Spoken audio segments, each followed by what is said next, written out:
नमस्कार, स्वागत है आपका रिपब्लिक भारत के डिजिटल प्लेटफॉर्म पर। मैं हूं आपके साथ अनुराग सिंह। पाकिस्तान में इमरान सरकार के संकट के बीच भारत का एक और पड़ोसी देश सत्ता के संकट का सामना कर सकता है। दरअसल महंगाई की मार झेल रहे श्रीलंका में सरकार की स्थिरता इस वक्त सवालों के घेरे में आ चुकी है। कहा यह भी जा रहा है कि ऐसा कोई सा भी दिन हो सकता है जब श्रीलंका की मुख्य विपक्षी पार्टी एसजेबी वहां की संसद में अविश्वास प्रस्ताव सरकार के खिलाफ पेश कर दे।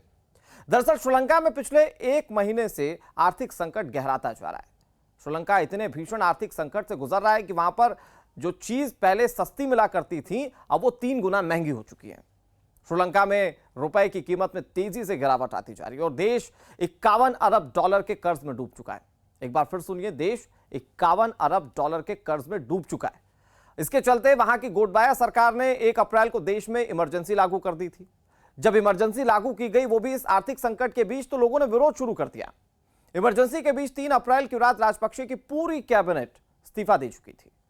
इस्तीफा देने के बाद लगा कि अब श्रीलंका का क्या होगा, क्या वहां पर आपातकाल लग जाएगा, और आपातकाल की स्थिति लगातार बनती हुई नजर आ रही थी।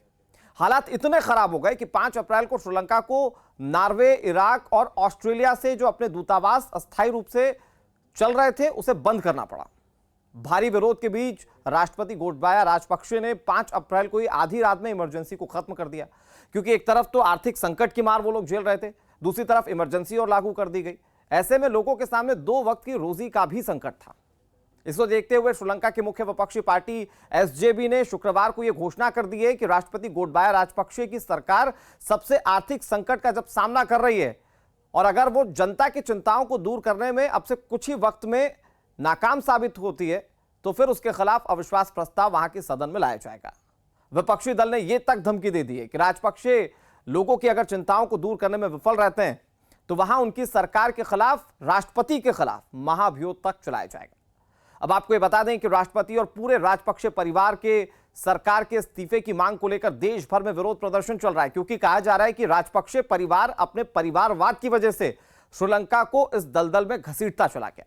और आज स्थिति यह हो गई है कि श्रीलंका के पास 2 वक्त के खाना खाने का वक्त नहीं है, जबकि एक वक्त हुआ करता था कि प्रति व्यक्ति आय श्रीलंका में लाखों हुआ करती थी।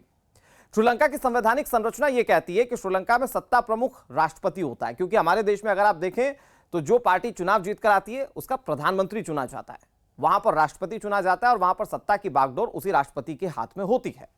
अब फिलहाल श्रीलंका 11 अप्रैल को अंतर्राष्ट्रीय मुद्रा कोष यानी कि इंडियन मॉनेटरी फंड के साथ बातचीत शुरू करने वाला है और उम्मीद यह की जा रही है कि इस बातचीत से राहत भी मिलेगी।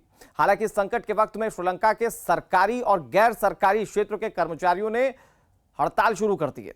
1 दिन की हड़ताल उन्होंने सांकेतिक शुरू की कि अगर सरकार कोई कदम नहीं उठा पाती है तो फिर यह हड़ताल लंबी खिंचेगी। अब जरा सोचिए कि लोगों को खाने के लिए खाना नहीं मिल पा रहा है और लोगों ने हड़ताल भी शुरू कर दी। कई सरकारी संस्थान ऐसे जो पूरी तरह से निष्क्रिय हो चुके हैं, लोगों की समस्याएं सुनी नहीं जा रही है। जानकारी यह है कि श्रीलंका में इस महीने के अंत तक डीजल खत्म हो सकता है। ईंधन की खरीद के लिए जो भारत ने उसे 50 करोड़ अमेरिकी डॉलर की मदद की थी वो तेजी से खत्म हो गई है। अब अगर श्रीलंका भारत से और मदद मांगता है तो खबर यह भी है कि भारत उसे और मदद दे सकता है, लेकिन उस मदद से कितने दिन श्रीलंका उससे उबर पाएगा, यह भी अपने आप में एक बड़ा सवाल है। दूसरी तरफ श्रीलंका मेडिकल एसोसिएशन यानी कि SLMA, जिसने राष्ट्रपति राजपक्षे को यह बात अवगत करवा दी है कि देश में जरूरी दवाओं की भी कमी है। कुल मिलाकर श्रीलंका इस वक्त घोर संकट से गुजर रहा है और इस संकट से उबरने में भारी दबाव गोटबाया सरकार पर है। ऐसे में श्रीलंका की सरकार आने वाले वक्त में क्या कदम उठाती है और सवाल यह भी है कि क्या लोगों को राहत मिल पाएगी इस महंगाई से, इस आपातकाल की स्थिति से, क्योंकि वहां पर 1 लीटर दूध की कीमत 1000 रुपए तक पहुंच गई है। जरा सोचिए कि 1 लीटर दूध के लिए वो 1000 रुपए चुकाते हैं तो वहां पर कैसे लोगों को दूसरी तमाम सुविधाएं मिल पाएंगी या सामान मिल पाएगा। फिलहाल के लिए इस वीडियो में केवल इतना ही, लेकिन रिपब्लिक भारत पर खबरें लगातार जारी हैं।